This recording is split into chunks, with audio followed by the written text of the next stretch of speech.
श्रीमद् वाल्मीकि रामायण अरण्यकांड 15वां सर्ग 31 श्लोक। सारांश। पंचवटी के रमणीय प्रदेश में श्रीराम की आज्ञा से लक्ष्मण द्वारा सुंदर पर्णशाला का निर्माण तथा उसमें सीता और लक्ष्मण सहित श्रीराम का निवास। आरंभ। ओम श्री गणेशाय नमः।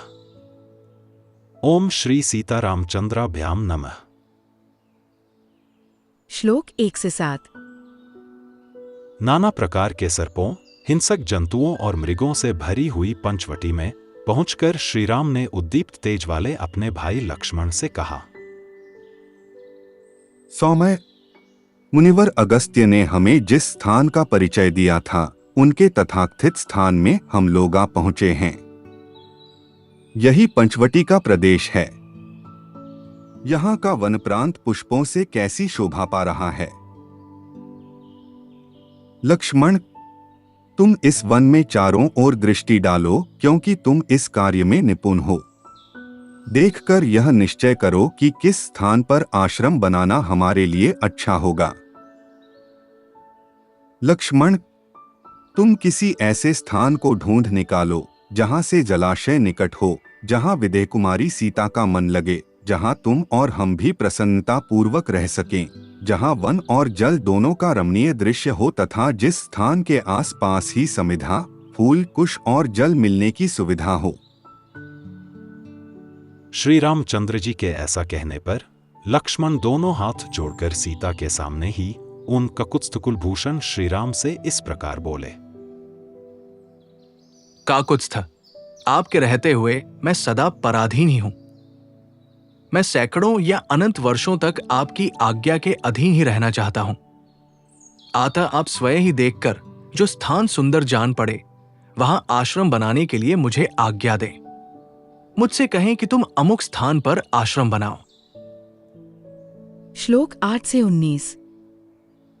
लक्ष्मण के इस वचन से अत्यंत तेजस्वी भगवान श्रीराम को बड़ी प्रसन्नता हुई और उन्होंने स्वयं ही सोच विचार कर एक ऐसा स्थान पसंद किया जो सब प्रकार के उत्तम गुणों से संपन्न और आश्रम बनाने के योग्य था। उस सुंदर स्थान पर आकर श्रीराम ने लक्ष्मण का हाथ अपने हाथ में लेकर कहा। सुमित्रानंदन, यह स्थान समतल और सुंदर है तथा फूले हुए वृक्षों से घिरा है। तुम्हें इसी स्थान पर यथोचित रूप से एक रमणीय आश्रम का निर्माण करना चाहिए। यह पास ही सूर्य के समान उज्ज्वल कांति वाले मनोरम गंधयुक्त कमलों से रमणीय प्रतीत होने वाली तथा पद्मों की शोभा से संपन्न पुष्करिणी दिखाई दे रही है। पवित्र अंतःकरण वाले अगस्त्य मुनि ने जिसके विषय में कहा था वह विकसित वृक्षावलियों से घिरी हुई रमणीय गोदावरी नदी यही है। इसमें हंस और कारंडव आदि जल पक्षी विचर रहे हैं।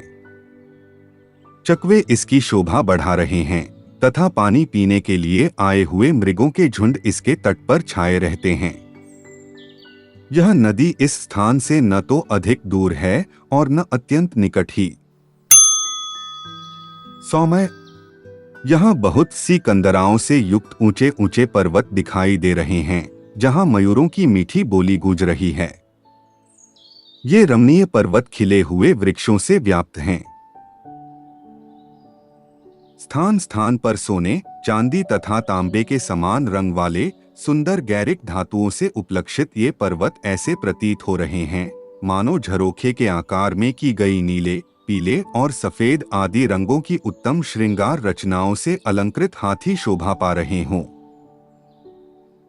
पुष्पों, गुल्मों तथा लता वल्लरियों से युक्त साल, ताल, तमाल, खजूर, कटहल, जलकदम्ब, तिनिश, पुन्नाग, आम, अशोक, तिलक, केवड़ा, चंपा, चंदन, कदम्ब, परनास, लकुच, धव, अश्वकर्ण, खैर, शमी, पलाश और पाटल, पाडर आदि वृक्षों से घिरे हुए ये पर्वत बड़ी शोभा पा रहे हैं। सुमित्रानंदन, यह बहुत ही पवित्र और बड़ा रमणीय स्थान है। यहाँ बहुत से पशु पक्षी निवास करते हैं। हम लोग भी यहीं इन पक्षीराज जटायु के साथ रहेंगे। श्लोक 20 से 31। श्रीराम के ऐसा कहने पर शत्रुवीरों का संहार करने वाले महाबली लक्ष्मण ने भाई के लिए शीघ्र ही आश्रम बनाकर तैयार किया। वह आश्रम एक अत्यंत विस्तृत पर्णशाला के रूप में बनाया गया था। महाबली लक्ष्मण ने पहले वहां मिट्टी एकत्र करके दीवार खड़ी की, फिर उसमें सुंदर एवं सुदृढ़ खंभे लगाए। खंभों के ऊपर बड़े बड़े बांस तिरछे करके रखे। बांसों के रख दिए जाने पर वह कुटी बड़ी सुंदर दिखाई देने लगी। फिर उन बांसों पर उन्होंने शमी वृक्ष की शाखाएं फैला दी और उन्हें मजबूत रस्सियों से कसकर बांध दिया। इसके बाद ऊपर से कुश, कास, सरकंडे और पत्ते बिछाकर उस पर्णशाला को भलीभांति छा दिया तथा नीचे की भूमि को बराबर करके उस कुटी को बड़ा रमणीय बना दिया। इस प्रकार लक्ष्मण ने श्री रामचंद्र जी के लिए परम उत्तम निवास गृह बना दिया, जो देखने ही योग्य था। उसे तैयार करके श्रीमान लक्ष्मण ने गोदावरी नदी के तट पर जाकर तत्काल उसमें स्नान किया और कमल के फूल तथा फल लेकर वे फिर वहीं लौट आए। तदंतर शास्त्रीय विधि के अनुसार देवताओं के लिए फूलों की बलि, उपहार सामग्री अर्पित की तथा वास्तु शांति करके उन्होंने अपना बनाया हुआ आश्रम श्री रामचंद्र जी को दिखाया। भगवान श्री राम सीता के साथ उस नए बने हुए सुंदर आश्रम को देखकर बहुत प्रसन्न हुए और कुछ काल तक उसके भीतर खड़े रहे।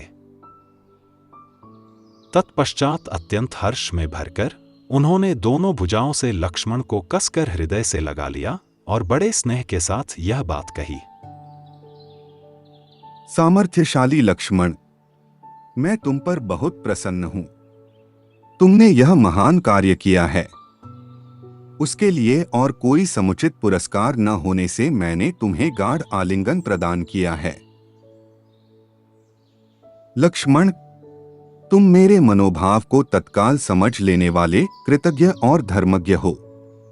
तुम जैसे पुत्र के कारण मेरे धर्मात्मा पिता अभी मरे नहीं हैं, तुम्हारे रूप में वे अब भी जीवित ही हैं। लक्ष्मण से ऐसा कहकर अपनी शोभा का विस्तार करने वाले सुखी श्री रामचंद्र जी प्रचुर फलों से संपन्न उस पंचवटी प्रदेश में सबके साथ सुखपूर्वक रहने लगे।